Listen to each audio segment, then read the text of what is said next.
নাজমুল হাসান পাপনের সাথে সে দেখা করে আসছে ইংল্যান্ডে গিয়ে 2 দিন নাজমুল হাসান পাপনের সাথে মিটিং করেছে। 17 বছরের পাপ ধামাচাপা দেওয়ার জন্য এরপর বসছে। একসময় তারা বলতো যে বাংলাদেশে জিম্বাবুয়ে ছাড়া খেলবে না, কেউ খেলবে না, কিন্তু তাদের কথা বলে মিথ্যা প্রমাণিত হয়েছে। এবং আমি বিশ্বাস করি যে এই বোর্ডটা যেটা হচ্ছে সেটা হচ্ছে অতীতের কর্মকাণ্ডগুলি, তাদের যেই এই নাজমুল হাসান পাপনের সাথে সে দেখা করে আসছে ইংল্যান্ডে গিয়ে, এবং সে কয় তারিখ সে দেখা করে আসছে সেটা আমরা জানি। এবং সে এখানে আমাকে একটা ক্যাওয়াজে ফেলে দিয়ে, আমি তখন লন্ডনে ছিলাম, তা আমি পরে লন্ডন থেকে খবর পেলাম যে সে 2 দিন নাজমুল হাসান পাপনের সাথে মিটিং করেছে। তো এগুলো আমরা ডেফিনেটলি ফোকাস করব।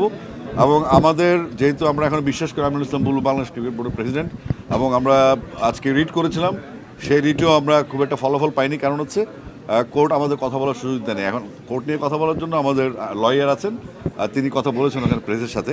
তা আমরা মনে করি এই বিসিবি বোর্ড যেটা, সেটা সম্পূর্ণ অবৈধ, সরকারি প্রভাব খাটিয়ে সরকারকে বিক্রি করে সরকারের যেই বদনাম হওয়া দরকার ছিল সেই বদনামটা অলরেডি তারা ইনকাম করে ফেলেছে। এবং আমি মনে করি যে এই সরকার যদি সঠিক পদক্ষেপ না নেয় এবং বিসিবি সংক্রান্ত আইসিসির যে নিয়মকানুনগুলি আছে সেই নিয়মকানুনগুলি যদি না মানে, তাহলে বাংলাদেশ কিন্তু একটা সমস্যায় পড়তে যাচ্ছে। অলরেডি আইসিসি তদন্তে আছে। এবং আমরা বাংলাদেশের কোর্টের উপর ভরসা করেছি, এটা আমাদের নিয়ম, আমরা আমাদের আদালতে ভরসা করবো ডেফিনেটলি। পাশাপাশি আমরা আইসিসি কমপ্লেন করেছি এবং আমরা ইন্টারন্যাশনাল স্পোর্টস কোর্ট যেখানে আছে সেখানে আমরা অলরেডি অ্যাপ্লাই করেছি, আমাদের কাজ হচ্ছে। তো আমরা চাইবো যে বাংলাদেশ ক্রিকেট বোর্ডের এই 17 বছরের পাপ ধামাচাপা দেওয়ার জন্য এই বোর্ড বসছে।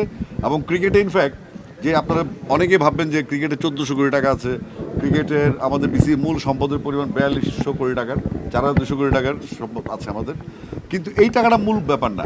এই টাকাটার ক্ষেত্রে বিসিবিতে যেটা চলে সেটা ফিক্সিং, জুয়া চলে। এবং এই জুয়াটা আমরা আটকেছি 82%।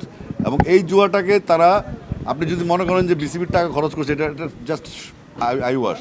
বেসিক খেলা হচ্ছে 800 থেকে 1000 কোটি টাকার জুয়ার খেলা হয়, হয় বাংলাদেশের ক্রিকেটের বিভিন্ন স্তরে, বিপিএল থেকে শুরু করে, সেটা আমরা প্রোটেক্ট করেছি।